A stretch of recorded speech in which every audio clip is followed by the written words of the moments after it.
One. Thank you. So good evening, everyone.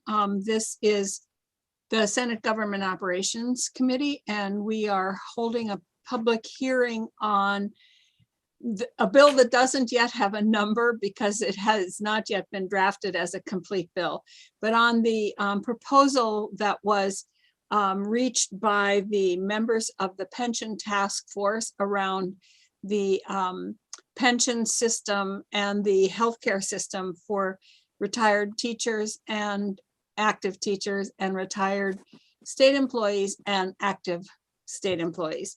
So I'm going to have the committee members introduce themselves, and then I'll have a few more comments and then we'll get going. So I am Jeanette White. I chair the committee, and I also was on the pension task force, was a co-chair of that, and I am from Windham County District.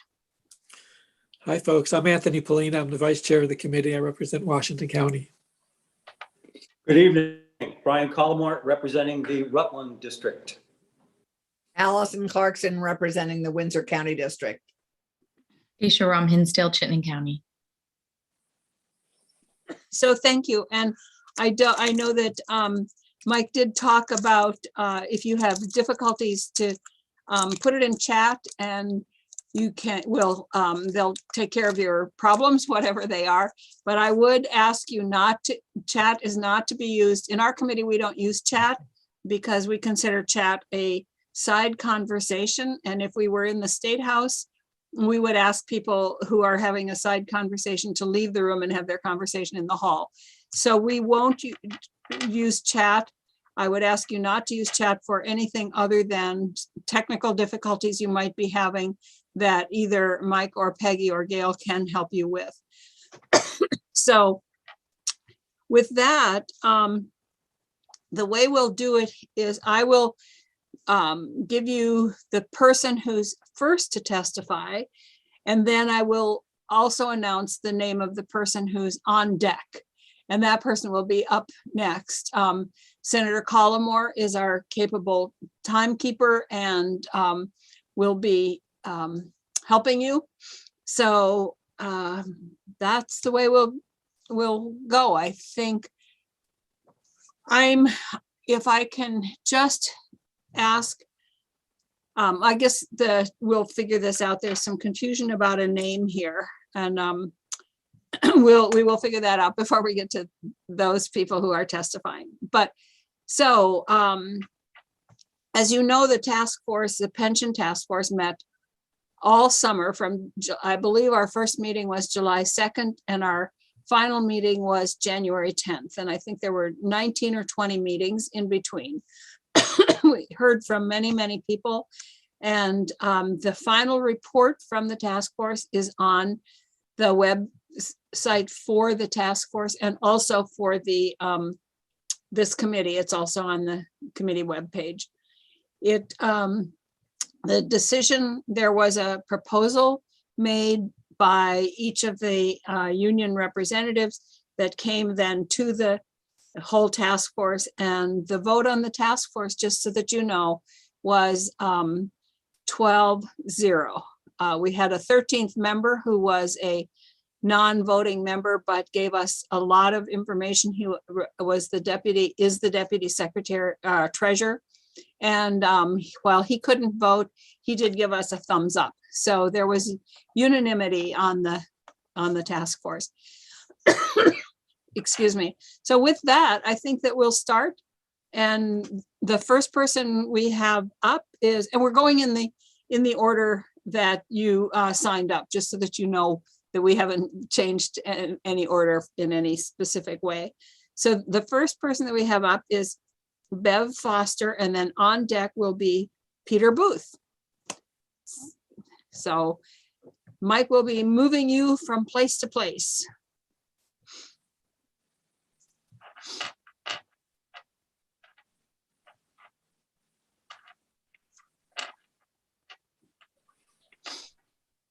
Good evening.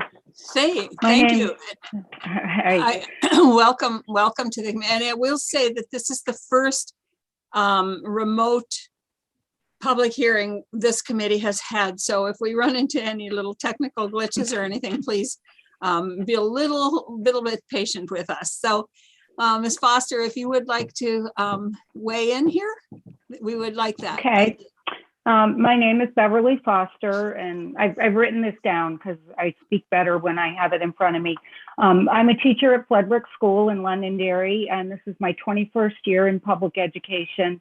My previous job was in a preschool where I would have stayed because I loved what I was doing, but they didn't offer benefits. So I chose to come to the public sector because of the benefits I would get, and particularly the pension. So retirement security was in the forefront of my mind. I started my career in education in my 30s, so I knew I needed to save on my own and be assured that I had retirement security. So I'm nearing the end of my career, and because of my circumstances and things that have fallen into place, I am retiring at the end of this year. I will start collecting my pension in July, and it will go a long way to help me live a comfortable lifestyle. But I want that same security for my young colleagues. They need to know they can retire and live comfortably. They need to know that their pension is there for them when they choose to retire. So, and I also sat on the internal, the pension task force for the Vermont NEA. So it was very interesting to go through that whole process. I'm very proud of Andrew, Molly, and Kate, our teacher representatives who hung in there. And I believe that the report is really good in the sense that there's the one-time funds and the dedicated funds each year. And I know we've made some concessions, and I think that will go a long way, having that tiered system. So we will pay more as we make more. So I just want to ask you to please vote to put this into action and to protect the pensions for one of the most dedicated group of people I could have ever worked with. Thank you. Thank Beverly, you. thank you very much, Beverly, for joining us, and we appreciate hearing your testimony. It is very important to this committee that we have your input, and we wish you a great evening, and I'm going to send you back now to the other room where you can continue to listen to the goings on. Thank you. And this is going back and forth from room to room is it's something we haven't done before. So I think that that one went well. And next up we have Peter Booth, and then on deck is Caitlin MacLeod Bloover, if I said that right. Hi so, there. Peter. Hi there. I'm Peter Booth. I teach at CVU, and actually I taught Senator Hinsdale-Ram's partner, Jacob, math many years ago. I was part of the NEA task force that supported Andrew, Molly, and Kate, and ultimately I am supportive of this proposal and hope that it goes through. But I do want to be really clear about one thing, which is that the JFO did a study and they found the underfunding, which I understand probably none of you were involved in back in the 70s, 80s, and 90s, accounts for somewhere between $300 and $400 million of the current unfunded liability. And the $125 million payment into V-STRS right now is sort of being touted as we've made up for it. We're putting one-time funds to make up for the wrongs of the legislative body in the past. But to be really clear, that's not accurate. Like significantly more money than $125 million was impacted on the unfunded liability. Now I understand there'll be an ongoing ADEC plus payment. And in the long run, perhaps it'll even out. But a lot of teachers are really upset about the fact that we weren't sort of made whole with that full amount of money, and then being asked to increase our pension payment is upsetting to a lot of folks. Like I said, to be clear, I'm supportive of this, and I understand, for me personally, the most important thing is that the pension continues to exist and gets healthy. But there are a lot of teachers who sort of signed on more than 30 years ago thinking I'm going to teach for 30 years and then have a really solid pension. And it keeps getting chipped away at. And what people who are upset keep saying is, great, Peter, I'm glad you've solved this problem, but where will you be in 10 years when this happens again? They can't keep chipping away at teachers. We can't hire teachers right now. No one wants to work in our district in the profession, and whacking the pensions is really troublesome to that hiring effort. Sorry for going over. Thank you for listening.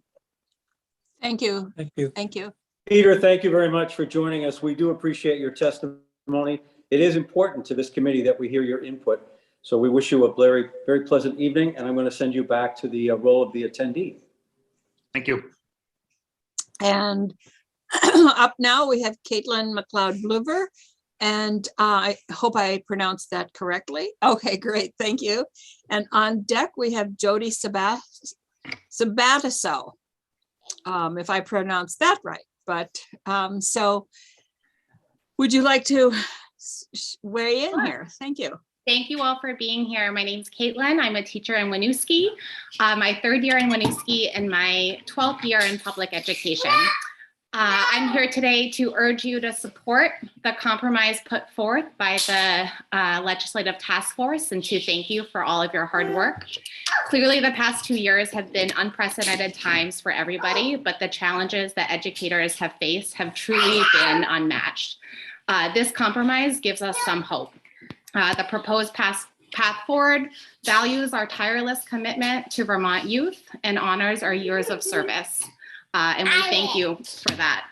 As Peter echoed, there are many teachers that have some reservations, and I would echo some of those and recognize that this is a true compromise and educators feel like they are really putting in their fair share. We hope that this compromise can serve as a true example moving forward, given the current political climate. Again, thank you for all of your work, and I will leave it there. Thank you. Thanks. Caitlin, thank you very much for joining us. We do appreciate hearing your testimony.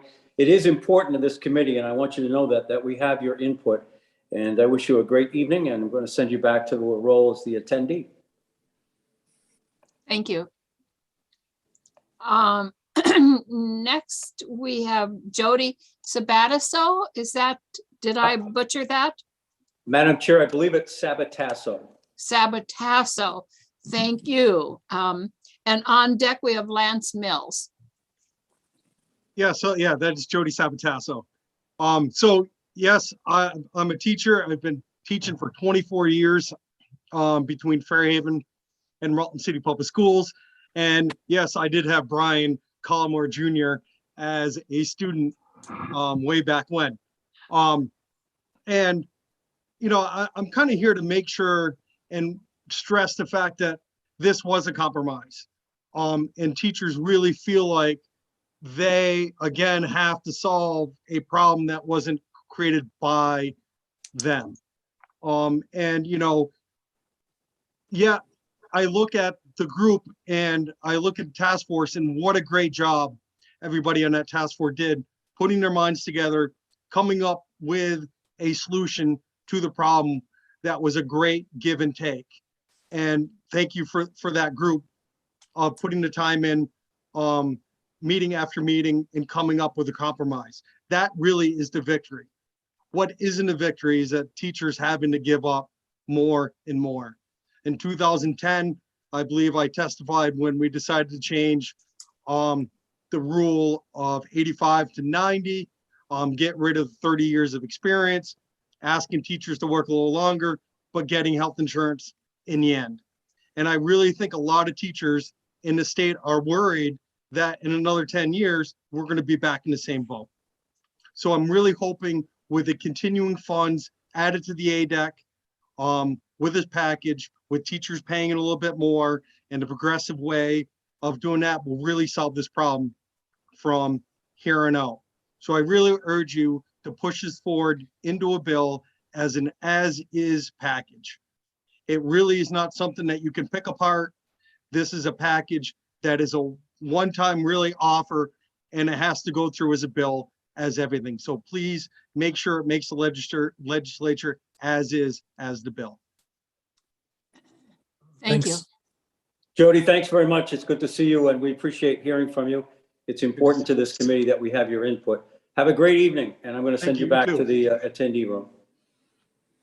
So I guess my list is a little bit off here, but it seems that the next person on our list here is, or to testify to us, is Dave Bellini, and then up on deck is Karen Deniston.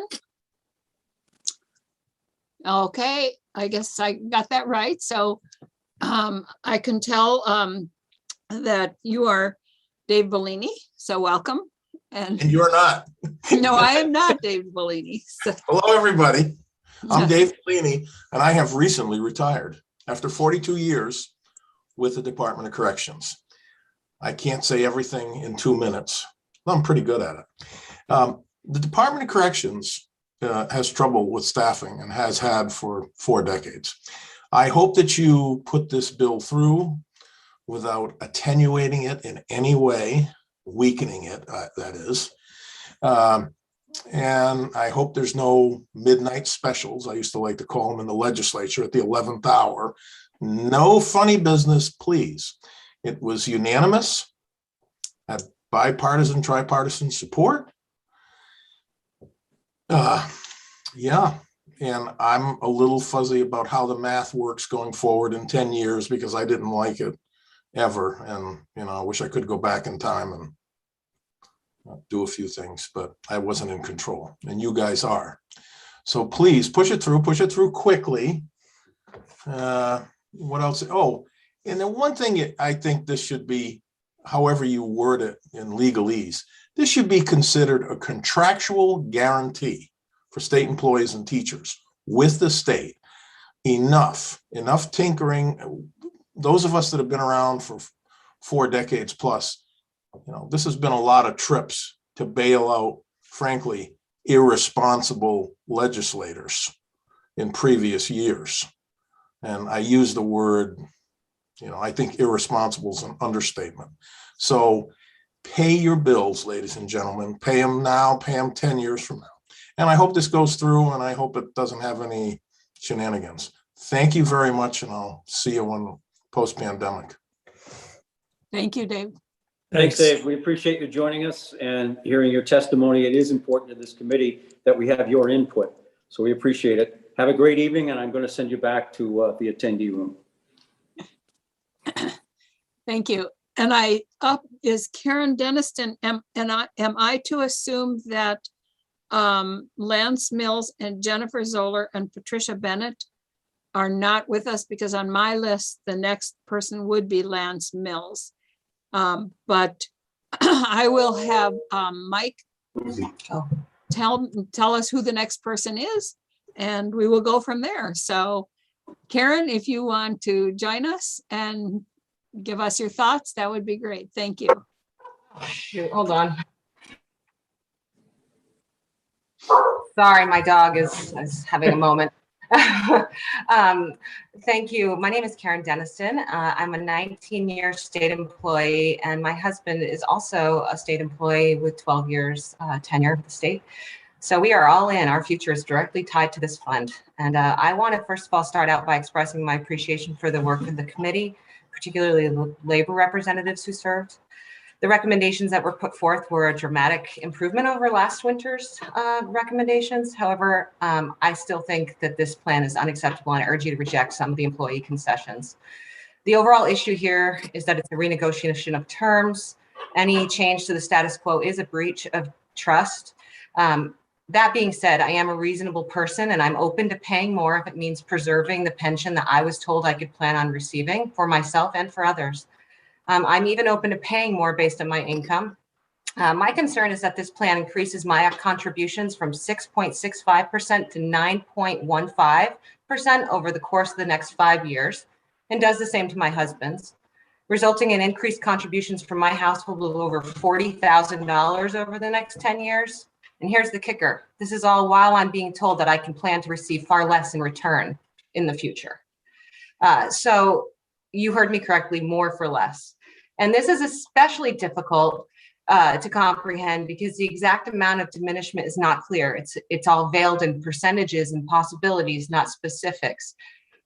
We don't know how many years in the future there won't be a COLA because of the new proposed floor of 0%. So in the future, if I live 30 years after retirement, how many years will I go with my pension decreasing in value and not keeping pace with the COLA? I don't know, and you don't know either. And this is all at the same time that the administration is saying that there's no need to entertain new taxes because we have a $190 million surplus that's now going to be part of the base in the future. So you're asking for state employees and teachers to take on what is basically a very specific tax to that population while not considering alternatives. However, I don't have a lot of faith that you won't do this. So what I'm going to say last is I hope you will bind yourself not to come back to the well anytime soon. And as Dave Leaney said before, I hope you will consider this a contract and stop tinkering with the future that we've been promised and that we've been planning for. Thank you. Thank you, Karen. Thanks, Karen, very much for joining us. We appreciate hearing your testimony, and it is important to this committee that we get your input. So we do appreciate that. Have a great evening, and I'm going to send you back to the other room. So the one person that we have left in the waiting room, I guess, is Allison Sylvester. And the other people who signed up have not joined us. So Allison, if you would like to talk to us, that would be great. Thank you. Thank you. Good evening. My name is Allison Sylvester. This is my 22nd year teaching, and I currently teach 6th grade math at Riverside Middle School in Springfield. I also serve as the Vermont NEA Vice President, and I was a member of our internal pension task force. First of all, I want to thank the Act 75 task force and legislative leaders for all of your hard work. Your thoughtful and deliberate discussions on how to ensure the fiscal health of the teachers' retirement system has resulted in a fair and reasonable package. I especially want to thank our Vermont NEA members, Molly Stoner, Kate McCann, and Andrew Emrich, for the countless hours that they advocated for the teachers across Vermont. This arrangement calls for both the state and teachers to shore up our retirement system while ensuring that our pension system is solvent into the future. This commitment from all sides addresses both the legacy underfunding and the structural challenges due to the demographic shifts in our teaching profession. The state will be adding $125 million towards the unfunded liability, plus an annual commitment of an additional $15 million to our pension system. While teachers will be phasing in a progressive contribution structure over the next 3 years and delaying our own COLA for 12 more months. These, along with other changes, will fulfill our obligations over time, ensuring that the pension system is healthy and viable for teachers across our state now and into the future. With the creation of the Vermont Pension Investment Commission and the Legislative Joint Public Pension Oversight Committee, we will have teachers and state employees working collaboratively with the legislature to make certain the state, teachers, and state employees never again get to the point where our pension plans are at risk. Again, I want to thank you all for listening to testimony, but also for the task force for the hours and hours and days that you spent listening. So thank you again. Thank you. Thanks, Allison. We do appreciate hearing your testimony. And as I've said to everybody tonight, it is important to this committee that we get your input. So thank you very much for joining us tonight. Have a great evening, and I am going to send you back to the other room. How does it feel to be sent back to the other room without even having to move your chair? I didn't know how to phrase that exactly. I know. It's a weird. So I want to thank, I guess the rest of the people who signed up are not with us, have not joined. I will say that we will be taking this up again on, tomorrow. We will be reviewing the comments that we heard tonight and having some more testimony from both Chris Roop, who is with our Joint Fiscal Council and Joint Fiscal Office, and we almost always have with us the union representatives and the treasurer whenever she can get there. And we will be looking at this again and debriefing what we heard tonight. We will, I don't know if we will have a bill ready for presentation tomorrow. Most of the bill has been done, but getting the exact agreements into legislative drafting language is a little tricky here, and we want to make sure that everything that was agreed to is actually in the bill, so that there's no confusion. If we do not have a bill by tomorrow, I think someone just asked that question. If we do not have a bill by tomorrow, we will have it by next week. And I do want to, in case people are not aware of this, there are two issues. One is a pretty major issue, and I think that Mr. Bellini would be happy to hear this, that we've been asked to allow the VSEA and the treasurer to work a little bit harder on the creation of what's being called Group G, which is a group for DOC frontline people and psychiatric hospital frontline people to have a package that's more similar to Group C, which is law enforcement, than to Group F, which is the rest of state employees. They're working on that, trying to come to to make it budget neutral and come up with a plan. And they have until April 15th. We're hoping we get it sooner than that. They have until April 15th to come up with that proposal. And if it meets all the parameters, then it will become part of the bill. So that really is the change that to the package that could be made. There simply wasn't time. The actuarial reports on that, on Group G came in late and just couldn't be incorporated into the bill as it is right now. But that will be dealt with by this committee when it is presented to us. So with that, Madam Chair. Yes.